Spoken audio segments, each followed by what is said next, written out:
Ukraine currently faces grave accusations of aggressive interference, extending to allegations of orchestrating a clandestine soft coup on Hungarian soil. For many European observers, this development represents a geopolitical tipping point, igniting a fratricidal political struggle within the Western alliance, where nominal allies are beginning to turn on one another. Amidst the cacophony of European debates, where each capital seems to view itself as the axis of the continent, a single assertion from Russian President Vladimir Putin was sufficient to place the entire West on high alert. It acted as a strategic shock to the system, delivered at a moment of profound inattention. Eschewing diplomatic ambiguity. Putin delivered a message that cut through the veneer of détente the West has attempted to project. He articulated a stark reality. Apologies will no longer suffice. There was no need for theatrics or table-banging. The gravity of his words alone silenced Paris, gave pause to London, and drew furrows on brows in Washington. Berlin, meanwhile, scrambled into emergency consultations, seemingly terrified that a moment's delay might cause them to miss the outbreak of a wider conflict. The unspoken consensus is clear. The era of engaging Russia through appeasement has definitively ended. If any Western policymakers harbor the illusion that they can push Moscow to its breaking point and expect a retreat, they have miscalculated. We have entered a new epoch where Kremlin policy is as cold and unyielding as steel. The drama extends beyond the Moscow-West axis. In the heart of Central Europe, Hungarian Prime Minister Viktor Orbán has issued a blistering condemnation, alleging a stab in the back. While he refrained from naming specific actors, the implication was unmistakable. A Ukrainian intelligence network is operating clandestinely within the European Union. More alarming than Orbán's public statements are the implications of what remains unsaid. The question looming over Budapest is existential. Is Hungary being isolated by its own allies, partners, who offer rhetorical protection, while quietly maneuvering to sacrifice Budapest on the geopolitical chessboard? We will now dissect these layers of geopolitical reality. President Putin first established a fundamental doctrine: Russia will no longer serve as a resource colony for the West.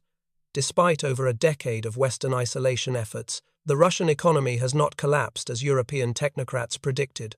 Conversely, it has evolved into a state more proactive, pragmatic, and sovereign than ever before. In this context, Putin's latest pronouncements are not merely domestic rhetoric, but a direct declaration to foreign corporations quietly seeking re-entry into the Russian market entities that fled in chaotic disarray in 2022. Addressing Russian business leaders, Putin emphasized that there will be no red carpet for those who abandoned the market with disdain. The Russian economy is no longer an open playground for Western capital to manipulate at will. Corporations wishing to return must now prove that their motives transcend profit. They must submit to Moscow's regulatory framework. Previously, the exodus of US and European firms was justified by sanctions, risk, and supply chain disruptions. However, Moscow views this as political cowardice and explicit anti-Russian sentiment, noting that many of these entities funded the Kiev government, thereby exacerbating tensions. As the global economic landscape shifts, these companies are rushing to reclaim market share, but trust has evaporated. Putin made it clear: return is not a reunion, but a rigorous test of compliance and respect.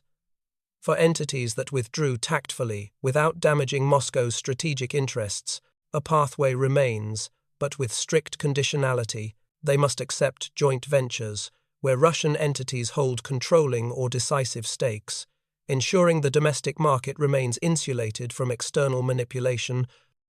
For those that severed ties abruptly, issued hostile rhetoric, or supported Kyiv, the door is not merely closed, it has been walled off. Apologies are insufficient. Re-entry requires economic reparations, contributions to the Russian federal budget, and, crucially, total submission to Russian sovereign control. In Putin's realpolitik worldview, the international order runs on interests, not sentiment. Moscow acknowledges the utility of cooperation but sets the terms. Engagement occurs only if it benefits Russia. Otherwise, Moscow is prepared to refuse, utilizing the full extent of international law. While the West may view this as retaliatory, the Kremlin frames it as legitimate defensive economic statecraft.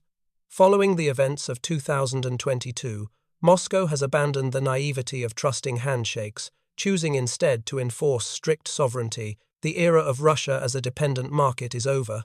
Respect is now the prerequisite for commerce. Furthermore, Putin exposed the hypocrisy inherent in Western sanctions policy. He highlighted the strategic contradictions of nations that claim to sanction Russia for ideals, while covertly profiting from it. A prime example cited was the United States, which continues to import Russian nuclear fuel even as it lobbies for fresh sanctions packages. This duality, or two-faced approach, startled many observers. With cold precision, Putin posed a fundamental question. Does this serve Russia's national interest? This encapsulates Moscow's current foreign policy doctrine. Transactional cooperation is possible, but the days of unilateral concessions are over. This message serves as a cold shower for Western corporations eyeing a return. Minister of Economic Development Maxim Reshetnikov, the architect of Russia's post-sanctions resilience, reinforced this stance. He confirmed that while the government reviews foreign re-entry applications, absolute priority is granted to domestic enterprises that filled the void left in 2022. Reshetnikov cited the pharmaceutical sector as a case study. Previously dependent on European technology, Moscow has now licensed domestic production of essential drugs, maintaining intellectual property payments to ensure legality while securing supply chain autonomy. This demonstrates that Russia is not breaking the rules, but rewriting them to favor national interests. Russia is not desperate, it is restructuring, building alternative supply chains, and consolidating domestic market share. President Putin also addressed the threat of future sanctions, asserting that living in fear of external coercion is tantamount to losing sovereignty.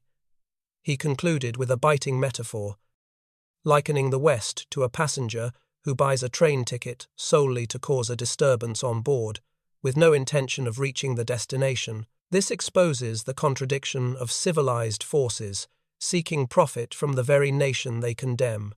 Simultaneously, Hungary finds itself in the crosshairs of its own allies. Beyond the pressure from the Russia-Ukraine conflict, an intelligence storm is brewing within the EU itself, not between rivals, but between allies. Hungary and Ukraine, this has escalated from diplomatic spats to comprehensive hybrid warfare. The weapons are not kinetic but informational. Leaked recordings, diplomatic expulsions, and hostile rhetoric. Prime Minister Viktor Orbán shocked Europe by publicly accusing Ukrainian intelligence of subversive interference in Hungarian politics, specifically alleging support for opposition forces to sabotage the referendum on Ukraine's EU accession. This is viewed in Budapest as a gross violation of national sovereignty.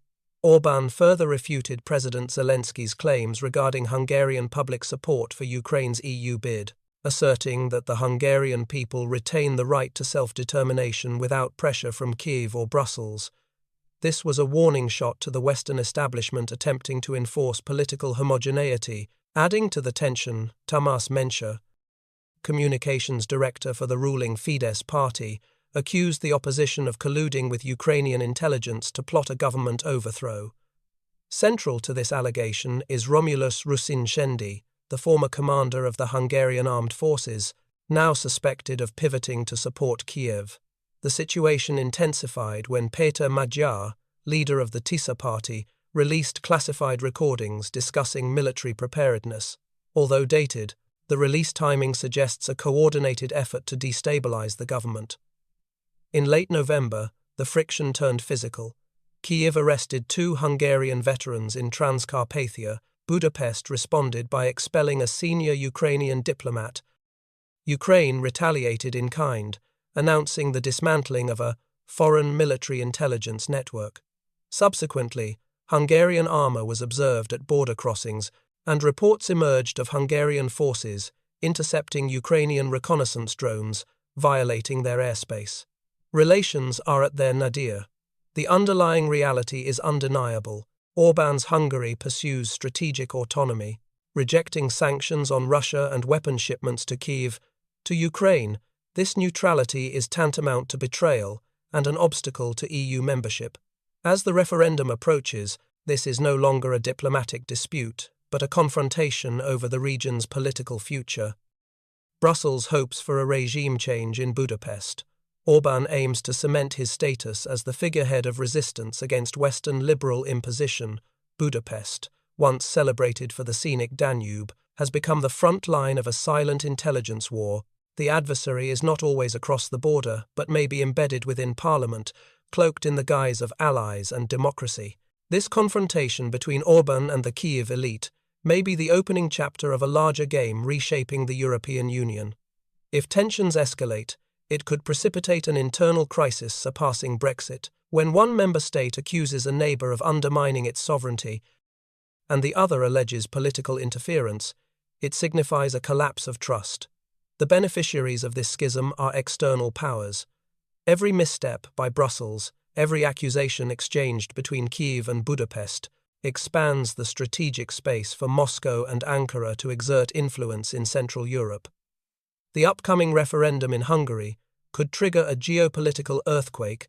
A victory for Orbán would not only secure his domestic position, but validate the rejection of the Brussels consensus. This is the beginning of a decisive phase. Will Hungarians rally behind a strong man or bow to EU pressure?